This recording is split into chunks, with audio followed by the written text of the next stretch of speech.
Volví 2 días antes de lo previsto de un viaje de trabajo y encontré a mi hija de 9 años sola, de rodillas, restregando el piso de la cocina como castigo. Mis suegros se habían llevado a su nieta de verdad a Selva Mágica. No grité, no lloré. La levanté del piso, junté nuestras cosas y me fui. Para la mañana siguiente, mi teléfono no dejaba de sonar. Me llamo Alma. Tengo 35 años y trabajo en una aseguradora. Mi trabajo es entrar a la vida de la gente justo cuando algo se rompió.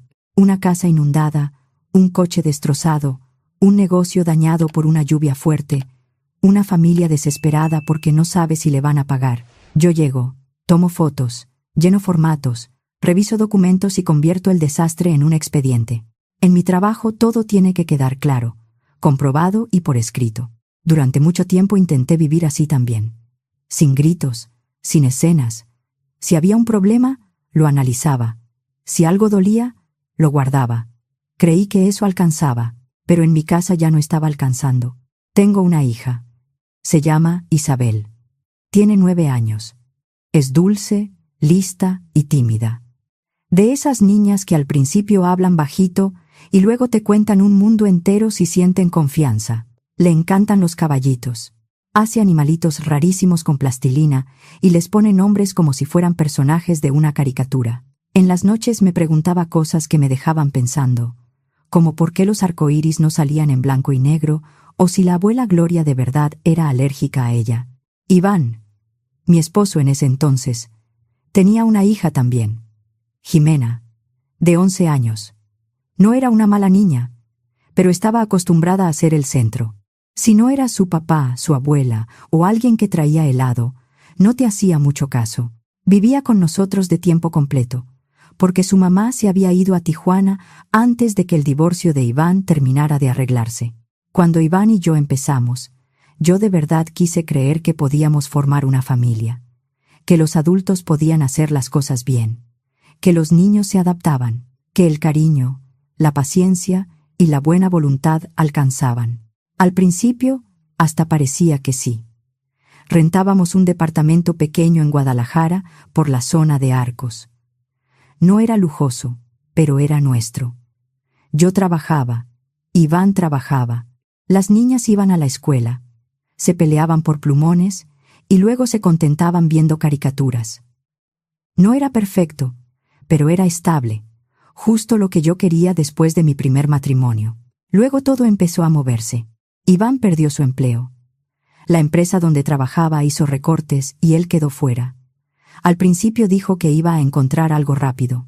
Después pasaron semanas, luego meses. Yo empecé a tomar más casos, más viajes, más reportes fuera de horario. La renta pesaba, la colegiatura pesaba, la comida, la gasolina, los pagos de todo. Entonces aparecieron sus papás con la gran solución. «Vénganse a vivir con nosotros un tiempo», dijo su mamá. Nada más mientras Iván se acomoda. Desde el primer segundo sentí algo en el estómago. Gloria, mi suegra, nunca me quiso. No de forma abierta, no con gritos ni insultos. Ella era más fina para lastimar. Te decía, mijita, con una sonrisa que no llegaba a los ojos. Su esposo, don Adolfo, casi no hablaba. Estaba ahí, viendo las noticias o revisando recibos, como si nada fuera asunto suyo. Yo no quería mudarme. Pero tampoco podía pagar sola el departamento mientras Iván seguía sin trabajo. Me dije que sería temporal. 2 o 3 meses. Lo necesario para respirar se alargó más de lo que quise admitir. Así que nos fuimos a la casa de mis suegros, una casa vieja en una colonia tranquila de Guadalajara, con piso frío, herrería negra, patio pequeño y olor a cloro desde temprano. Tenía fotos familiares por todos lados y una regla no escrita que entendí desde el primer día en esa casa. Los nietos se dividían en 2 grupos, los de sangre y los demás. Yo me repetía que podía manejarlo. Luego llegó el viaje. Tenía trabajo programado hasta el lunes en Aguascalientes, para revisar daños en una bodega asegurada. Salí el martes. Pero terminé antes de lo previsto. Cerré el expediente, entregué fotos, firmé documentos y el sábado en la mañana tomé carretera de regreso. Salí temprano de Aguascalientes y llegué a Guadalajara antes de la comida.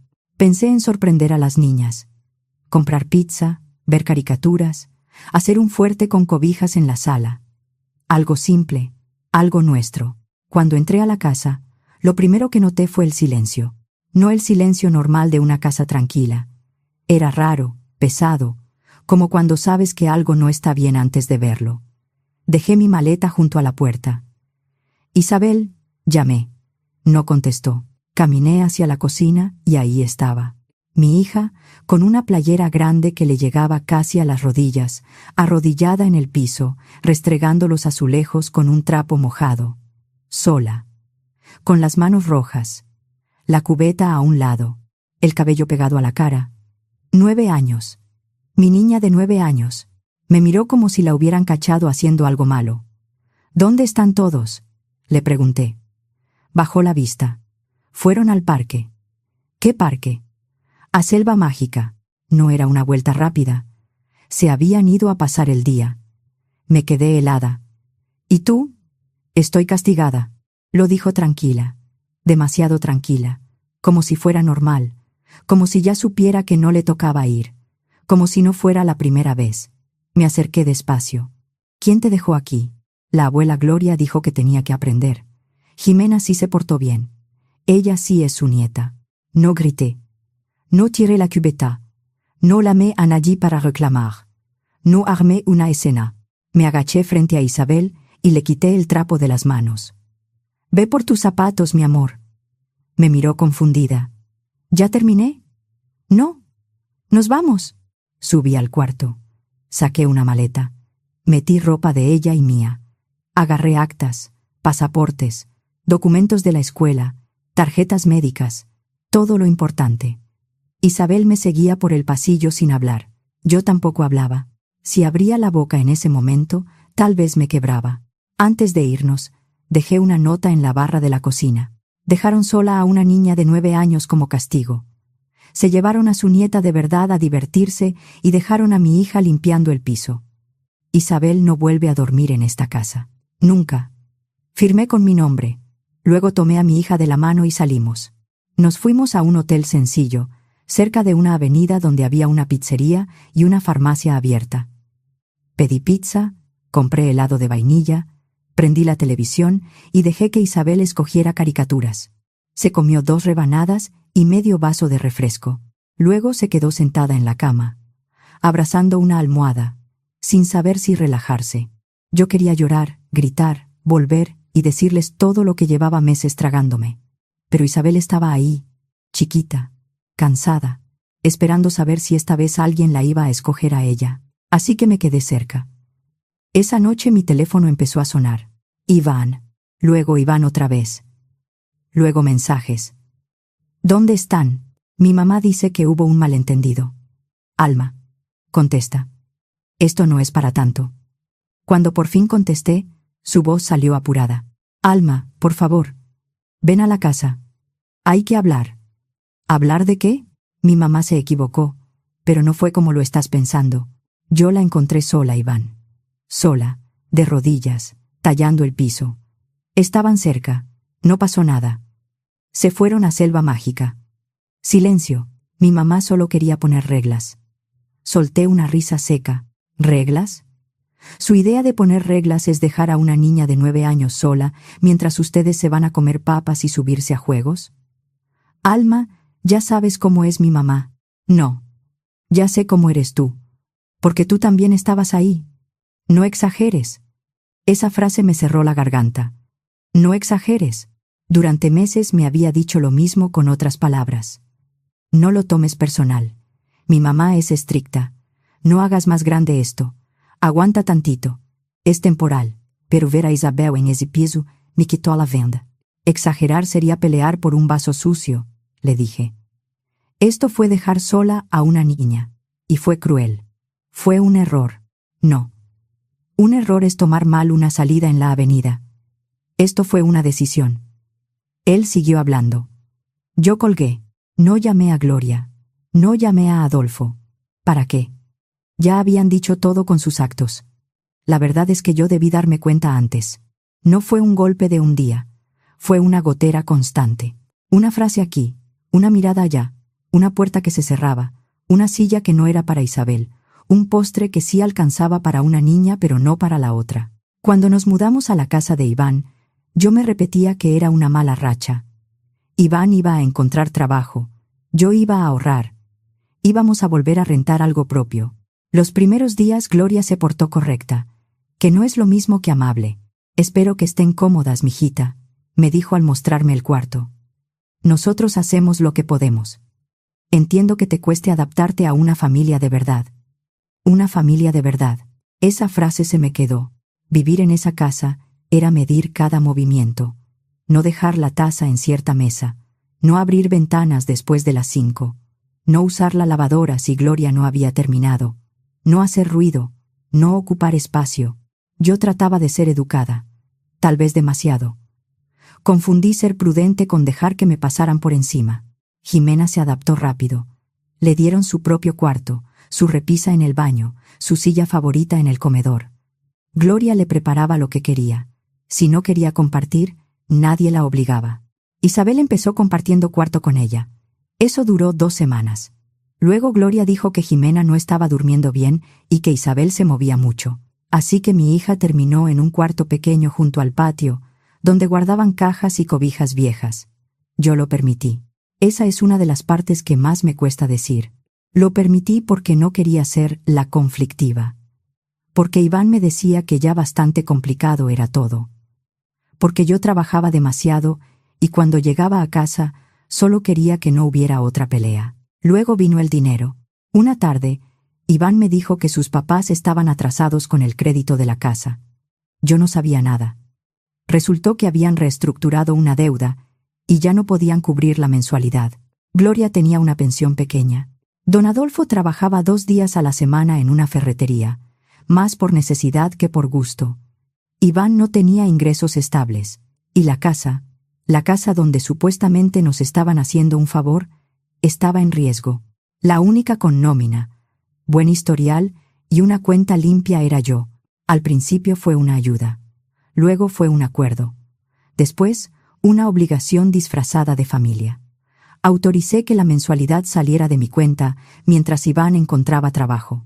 Todos juraron que era temporal, y que en cuanto él tuviera ingresos lo iban a arreglar. Yo no era dueña de esa casa, pero la estaba manteniendo a flote. Todos decían que era por el bien de la familia. En la práctica, yo pagaba por vivir bajo un techo donde mi hija estorbaba. Mientras tanto, Gloria se volvió experta en lastimar sin levantar la voz. No le decía cosas horribles a Isabel enfrente de mí. No era tan torpe. Lo hacía en pequeñas dosis. Isabel dejó de cantar mientras desayunaba. Antes inventaba canciones sobre unicornios, martes y cereal. Luego solo movía la cuchara en el plato. También dejó de enseñarme sus dibujos. Antes corría con hojas llenas de colores. Después las guardaba en la mochila. Un día le pregunté, ¿por qué no pegaste tu dibujo en el refri? Se encogió de hombros. La abuela dijo que la cocina ya se veía muy desordenada. Quise creer que era un comentario sin mala intención. Se lo conté a Iván. Mi mamá es así, dijo. No te lo tomes personal. Después vino lo del azúcar. Gloria decidió que las galletas, el chocolate y los jugos eran malos para ciertas niñas. No para Jimena, claro. Jimena podía comer pastel, cereal dulce y pan con cajeta. Pero Isabel no, porque según Gloria se ponía inquieta. Luego fue el cumpleaños de Jimena. Hubo globos, pastel de 3 leches, regalos, fotos, música. Isabel estaba sentada en una esquina, con las manos sobre las piernas tratando de sonreír. Fui con ella. ¿Estás bien, mi amor?, me susurró. La abuela me dijo que no tocara nada y que no me atravesara. Esa noche volví a hablar con Iván. Tu mamá está tratando a Isabel como si fuera una visita incómoda. Él suspiró, cansado de mí. Alma, no empieces. Mi mamá es estricta, pero no es mala. Le dijo que no se atravesara en una fiesta familiar. Pues tal vez Isabel estaba encima de las cosas. Es una niña. Jimena también es una niña, y nadie la está defendiendo así todo el tiempo. Me quedé mirándolo. Ahí había algo. Una comparación sucia. Un equilibrio falso. Como si amar a mi hija fuera un ataque contra la suya. Yo trabajaba más. Salía temprano, volvía tarde. A veces me iba a revisar siniestros a León, a Tepatitlán, a Aguascalientes. Eran viajes de carretera que me quitaban el día completo. Me decía que lo hacía por Isabel, para salir de ahí. Pero mientras yo juntaba dinero, mi hija se estaba apagando. La maestra me mandó un correo. Isabel está más callada de lo normal. Se ve cansada y participa poco. Quisiéramos hablar con usted. Me senté con mi hija esa noche. ¿Qué está pasando, Isa? No sé. ¿Alguien te dijo algo? Negó con la cabeza. ¿Te sientes triste? Se quedó viendo sus manos. A lo mejor yo no soy muy buena. Sentí frío. ¿Qué quieres decir con eso? Que trato pero siempre arruino algo. ¿Quién te dijo eso? Nadie, se nota. La abracé. Le dije que era maravillosa, que no tenía que ganarse el cariño de nadie, que no había nada malo en ella. Me escuchó en silencio, como si quisiera creerme pero no supiera cómo. Después, me encerré en el baño y me senté en el piso un buen rato, tratando de no romperme. Desde entonces, empecé a poner atención de verdad. Escuché a Jimena decirle: «Esta no es tu casa. Aquí hay reglas». Escuché a Gloria, con esa voz baja de señora correcta: «No toques sus cosas, Isabel. No quieras volver a arruinar el día». Un día encontré a mi hija comiendo sola en la cocina, mientras los demás veían una película en la sala. Gloria dijo que Isabel necesitaba pensar en su actitud. Iván estaba ahí, en el sillón, con el celular en la mano. «¿Y tú no vas a decir nada?», le pregunté después. «Yo no vi todo, pero viste suficiente». «Alma, estoy atrapado en medio». No estaba atrapado. Estaba escogiendo el lado que menos problemas le daba. Aún así, me quedé. Me quedé porque tenía miedo. Miedo de no poder pagar otro lugar. Miedo de sacar a Isabel de otra escuela. Miedo de aceptar que me había equivocado con Iván. Hasta que volví antes de tiempo y vi a mi hija arrodillada en ese piso. Eso fue lo que ellos llamaban disciplina. La primera noche en el hotel fue extraña. Compré helado de vainilla, pizza y un paquete de plumones nuevos. Isabel estaba en la cama con las piernas cruzadas, mirando caricaturas sin reírse. Me senté a su lado. No le hice preguntas, solo la abracé. Pasaron 5 minutos, tal vez 10. Luego levantó la cara. «¿De verdad no me vas a llevar de regreso?» «Nunca», le dije. «¿Ya estás segura?» Y entonces lloró. No fue un llanto chiquito ni educado. Lloró como si hubiera estado aguantando demasiado tiempo. Como si por fin su cuerpo entendiera que ya no tenía que portarse perfecta para que no la rechazaran. Se dobló sobre mí, con las manos apretadas en mi blusa, y lloró hasta quedarse sin fuerza. Yo le acaricié el pelo. «Eres una niña buena, Isa. No merecías nada de eso. No era tu culpa. Ellos estaban mal, no tú».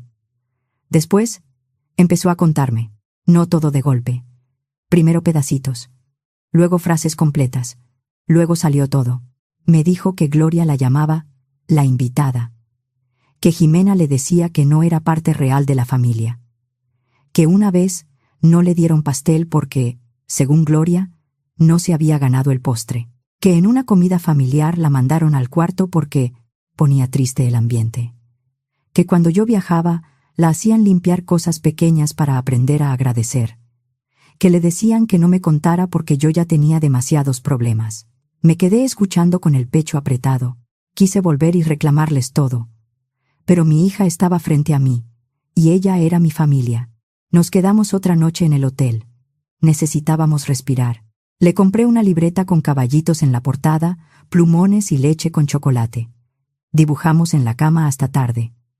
Ella hizo una casa con techo rojo, macetas en la ventana y un arco iris enorme arriba. En la parte de arriba escribió: «Esta es nuestra casa. Aquí sí me quieren».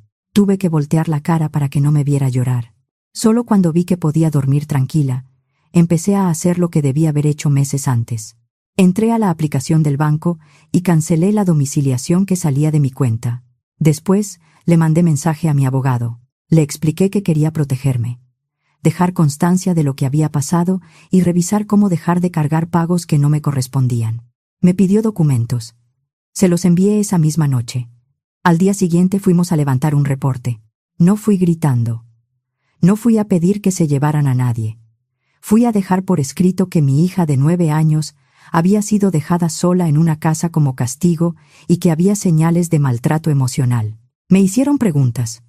¿Quién estaba a cargo? ¿Cuánto tiempo estuvo sola? Si había pasado antes. Si la niña estaba en riesgo. Respondí todo con calma. Como si estuviera en una junta de trabajo. Tal vez eso me salvó de quebrarme. Me canalizaron con la Procuraduría de Protección de Niñas, Niños y Adolescentes del sistema DIF Jalisco. También me explicaron que, si se acreditaba el riesgo, podían solicitarse medidas de protección mientras revisaban el caso. Volvimos al hotel. Isabel vio caricaturas. Yo contesté correos del trabajo con una mano, y con la otra le sostenía los pies debajo de la cobija. Por primera vez en meses, no había pasos detrás de la puerta ni alguien diciéndole a mi hija que sobraba. La habitación quedó tranquila. Una semana después, cuando no se cargó la mensualidad, Iván me llamó. No era el primer atraso. Ya venían mal desde antes. Mi pago solo había estado tapando el hoyo. Cuando ese dinero dejó de salir de mi cuenta, el banco volvió a presionar. Mi teléfono sonó. Iván. ¿Qué estás haciendo, Alma? Protegiendo a mi hija. ¿Quieres dejar a mis papás sin casa? Quiero que mi hija no vuelva a tallar el piso de tus papás mientras ustedes se van a divertir. No fue así. Sí fue así. Yo la encontré. Mi mamá se pasó, pero no puedes destruirnos por eso. Yo no los estoy destruyendo. Solo dejé de pagar por ustedes. Ahí empezó el escándalo. Gloria me llamó desde otro número. No contesté. Me dejó un mensaje gritando que yo era una malagradecida, que ellos nos habían abierto las puertas, que yo estaba envenenando a Isabel contra su familia. Don Adolfo mandó un mensaje diciendo que estaba usando a la niña para vengarme. Iván escribió 20 veces, luego 30. No respondí. Guardé todo. Se lo envié a mi abogado. No iba a gastar mis fuerzas en eso. Conseguí una psicóloga infantil por recomendación de la escuela. Pedí días en el trabajo. Busqué departamento. Llamé a mi hermana. Hice lo que siempre hago cuando algo se rompe: poner orden. Pero esta vez no era un expediente. Era mi hija. Isabel empezó terapia. Al principio hablaba poco. Luego un día salió de la sesión con una hoja doblada en las manos y me dijo: «La psicóloga dice que no soy responsable de los adultos». Le sonreí. «Tiene razón». «Entonces, ¿no arruiné la familia?» «No, mi amor, tú no arruinaste nada». Se quedó callada. «Ellos ya estaban mal, ¿verdad?» «Sí». La escuela también ayudó. La maestra escribió que Isabel había llegado más tranquila desde que ya no vivía en esa casa, que participaba un poco más, que ya no se veía tan cansada. La psicóloga hizo sus observaciones. Una trabajadora social habló con Isabel y conmigo. Mi abogado reunió estados de cuenta, mensajes, el reporte inicial y pruebas de que yo había sostenido económicamente a la familia de Iván durante meses. Pero lo más importante fue que escucharon a Isabel. Ella contó todo sin adornos. Dijo que intentaba portarse bien, que a veces no entendía qué había hecho mal, que pensaba que si se esforzaba más, tal vez Gloria la iba a querer, que le daba miedo decirme porque no quería que yo tuviera más problemas. Luego me miró y dijo: «Ahora sé que no era yo la mala. Ahí supe que había hecho lo correcto». No se sintió como una victoria. Se sintió como salir de un lugar donde ya no podíamos respirar. Al principio intentaron hacerse los conciliadores. Iván llegó al hotel con flores. Ni siquiera eran mis favoritas. Traía una bolsa con un peluche para Isabel y una caja de chocolates. No lo dejé subir. Después apareció Gloria con un pastel casero, el mismo tipo de pastel que solo preparaba para Jimena. Lo dejó con seguridad del edificio donde nos estábamos quedando temporalmente. Le tomé foto y lo tiré. Luego Iván fue a la escuela de Isabel, antes de la notificación de las medidas. Eso me quitó cualquier duda. Le dejó en recepción una libreta con caballitos, una caja de colores y una nota que decía: «Te extrañamos, somos tu familia». Isabel llegó esa tarde con la bolsa en la mano. No parecía feliz, parecía cansada. «¿La puedo tirar?», me preguntó.